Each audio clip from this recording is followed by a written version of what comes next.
Hello, my name is Dr. John Connor. This is the second of 3 videos that we'll produce and upload to YouTube. Our course educator, Dr. Liana Markovic, joins me today.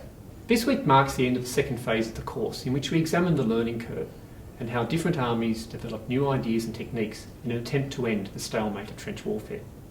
In this video, we're going to discuss 3 issues. Firstly, Liana will discuss the importance of learner input and how it adds to our understanding of the First World War. I will then briefly talk about the battles of Verdun and the Somme and what makes them so important. Finally, we will discuss the term learning curve, its controversy, and why we prefer to use the term learning process. Liana, can you discuss your thoughts on the input of learners to the course? Thanks, John.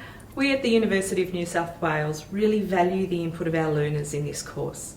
The interaction between this diverse group allows for a wide range of views and opens the pathway to furthering a person's interest. The time constraints imposed on this course mean that we cannot cover everything that relates to the subject. This is why the discussion posts are so valuable. They assist the learning for all of us by increasing the knowledge base. There is a reciprocal benefit to this type of learning. Some of you have decided to actively engage in the discussion by sharing your views and knowledge, and others choose to undertake personal reflection. To date, we have had over 13,500 contributions from our learners, who are spread out across the world. In the pre-course survey, we asked you to give us some information about you, such as where you resided, your education, and where and when you were likely to view the course. We also asked you some questions about what you wanted to get out of this course.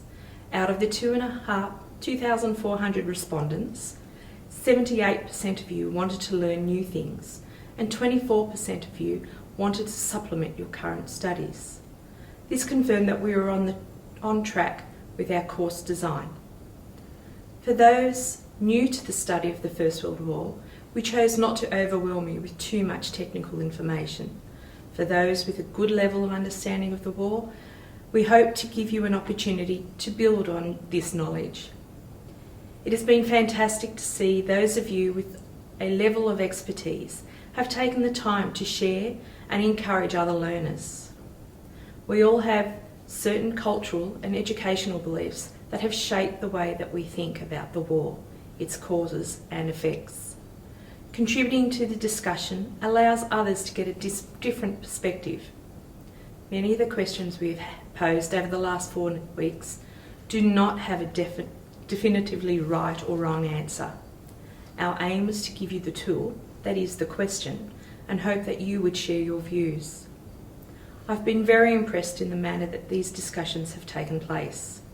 Clearly, some of our group have particular interests and are more than happy to share their impressive wealth of knowledge with us. Others in the group have a broader knowledge base, yet have the skills in tracking down maps, books and websites. All of this helps us here at the University of New South Wales, Canberra, build a better product for the next group of learners. The pre-course survey also asked you to let us know how you prefer to learn. It's clear from the survey results that reading articles, watching videos, and discussing with others and doing quizzes rated highly. We believe this course has more than met these expectations, and we thank you for your positive and encouraging feedback. Will we use this feedback to improve the next iteration of the course? Overall, your feedback has shown that we are definitely on the right track to meet the course aims. Thanks for that, Liana. I'd like to briefly talk about the battles of Verdun and on the Somme in 1916.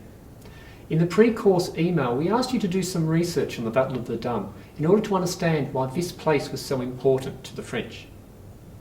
I hope you've had the chance to do some of your own research. Some of the discussion posts demonstrate that some of our learners believe that the Battle of the Somme was an attack only made by British, Irish and Dominion troops such as Canadians. This is not correct, as I will explain.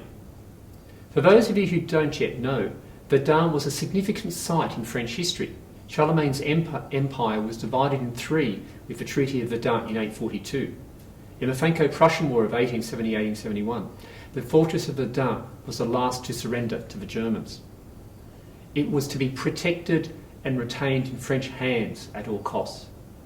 Just over 100 years ago, on the 21st of February 1916, the Germans launched their attack on the Dam. For 300 days, the French had held out against the German onslaught. The battle exacted a massive toll on men and material. Both sides suffered over 800,000 casualties. The Dam was a reason the French could not take the lead role in the summer battles on the Somme. Planning for the Somme began at the Chantilly Conference from the 6th to the 8th of December 1915. The primary aim was to push the Germans to their limits on all fronts, east, west and on the Italian front. The plan envisaged that the French were to carry out large offensives against the Germans and the British would carry out supporting attacks. However, the heavy losses at the Dam meant that the French were unable to carry out the planned large-scale attack. It is commonly assumed that the British role on the Somme was to relieve the pressure experienced by the French at the Dam. This assumption is incorrect. Yes, the French were under a great pressure at the Dam, but they'd held their own against the Germans, and by the end of the battle had regained much of the ground that they'd lost. The idea that the French did not participate in the summer offensives on the Somme is also incorrect. They were there in significant numbers. In fact, 70 French divisions, along with 96 British and 147 German divisions, fought on the Somme during the period 1st of July through to 18th of November 1916. I hope this clears this matter up. Now, I'd like to review the term the learning curve. The use of the term learning curve was first used by historian Peter Simpkins in the 1980s. He used the term to describe how the British Army from 1916 through to 1918 had learned how to defeat the German army. In essence, what he tried to do was describe those incremental steps taken to develop new strategies, improve the technology, and to refine training. Many historians have since the late 1980s have taken the term and Simpkins' use of it literally. There considers to be much debate about this term, with some historians taking a for or against stance. The term learning process is preferable. We know that the gains in technology, training and procedure did not come swiftly, but were developed slowly, in a piecemeal fashion, and were often interspersed with astonishing failures. I hope this explains our reasoning. Next week, we begin our final phase of the course, where we investigate how and why the memory of the First World War has developed and changed over the last century. Each country that fought in the First World War has a different memory of the war. We ask how these differing narratives began. What were the drivers behind these national stories? Our historians will discuss, through video and readings, the development of these national stories. Dr. Christina Spittel explains how the literature shaped the memory of the war. Professor Keith Jeffrey examines the manner in which Ireland remembers and commemorates the war. Dr. Jenny McLeod asks why the First World War is central to some national stories and identities.